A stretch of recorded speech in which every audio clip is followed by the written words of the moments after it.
কি অবস্থা ভাই, ভালো আছো নি? জি আলহামদুলিল্লাহ ভালো। কি হাল চাল? হাল খুবই ভালো ভাই। আমরা গরিব মানুষের ঈদ ঈদ উদযাপন করতেছি। কালকে তো এখানে ঈদ, তো ঈদের প্রস্তুতি কেমন? ঈদের প্রস্তুতি ভাই এই মোটামুটি আমাদের প্রবাসীদের ঈদের প্রস্তুতি আর কেমন থাকে, আহ, এটা তো তুমি নিজেও প্রবাসী, হ্যাঁ এটা হ্যাঁ ভালোই হ্যাঁ। বুঝতে পারো। তো দেশের অবস্থা কি? দেশে ঈদের প্রস্তুতি কেমন? কি টাকা দেশের টুকা অবস্থা কেমন পাঠাইছে? ভালো আলহামদুলিল্লাহ ভালো। টাকা পাঠাইছি, হুম। হয়তো ওরা বাচ্চা কাচ্চারা, হ্যাঁ, আত্মীয় আলহামদুলিল্লাহ স্বজন, সবাই ভালো আছে সবাই সুন্দর মতো ঈদ করতেছে। ইনশাল্লাহ। আচ্ছা, এই যে ধরো তুমি তো এখানে প্রবাস আছো তাই না? জি অনেক কষ্টে আছো, জি ভাই। কারণ প্রবাস মানেই তো কষ্ট। হুম। ও দেশে যে তুমি টাকা পাঠাইছো, দেশে তোমার আত্মীয় স্বজনরা, মা বাবা, বউ বাচ্চা যা আছে সবাই অনেক আনন্দে ঈদ করতেছে তাই না? ইনশাল্লাহ ওরা তো আনন্দই করবে।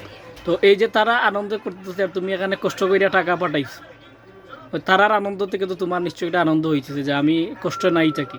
পরিবারের আনন্দেই তো আমরা প্রবাসীদের আনন্দ। মানে প্রবাসীরা কি চায়? এটাই চায় যে আমি জি নিজে কষ্টে থাকি, দেশে আমার আত্মীয় স্বজনরা ভালোই থাকুক জি তাই না? জি জি ভাই। তখন কি আপনি আজকে কালকে ঈদ হিসেবে প্রবাসীদের উদ্দেশ্যে কিছু বলতে চান?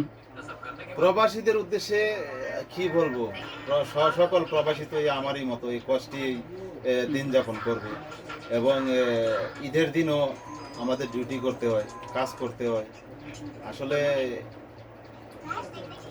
তার মধ্যেও যেন এটাই মানে তোমার এরকম তার কিছু বলা, তার মাঝে সবাই যেন আনন্দ ঈদের খুঁজে আনন্দ পায়, করে। হুম। তার মাঝেও আনন্দ খুঁজে পায়, শুধু ফ্যামিলি যখন আনন্দে আছে উল্লাসে ঈদ হুম হুম যাপন করে হুম হুম। তখন তারা সবাই সকল প্রবাসী আনন্দে উপভোগ করে। আচ্ছা আচ্ছা। আচ্ছা তাইলে ভালো আছেন, হ্যাঁ? জি আলহামদুলিল্লাহ ভালো। ওকে, আল্লাহ হাফেজ। সকল প্রবাসীদেরকে ঈদ মুবারক। ঈদ মুবারক।